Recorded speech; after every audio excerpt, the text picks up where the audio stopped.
Hello, what's up? So, welcome to my aking mini vlog.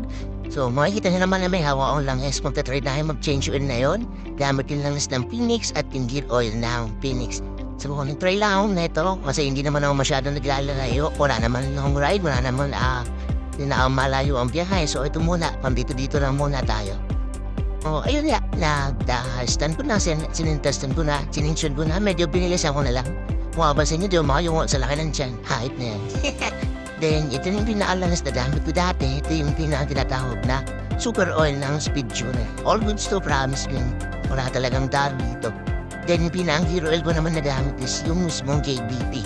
All goods din. So, ang masasabi ko dun is 100% talaga quality. So, tatanong bakit ako ganito yung gamit kong langis ngayon. Kasi nga, guys, sinabi mo kanina is wala muna akong long ride ngayon. Wala mo ng general ride na sinasabi sa amin. Pero mga possible by next year pa or by December. Yun, nakita niyo naman na nilagyan ko na siya ng langis ng Phoenix. Having lagayan ay dahil ng gear oil kasi nag-DIY lang ako. Wala naman ako ditong mismong embody na. So, makita niyo naman, nilagay ko na lang din pati yung gear oil. Nilagay ko na lang din, tinagilip ko na lang. Medyo nagtapo na lang ng konti. And ayun, wala. So, umaanda na siya, all goods na, si Lucky. So, wala akong masabi dito sa motor na to kasi panalo. Ang iti-check na lang natin, set up na lang natin yung kilometer niya para doon sa change oil para all goods na lahat and okay na rin lahat. Yung panel ko nga pala, yung gawa na LB niya. DM na lang guys.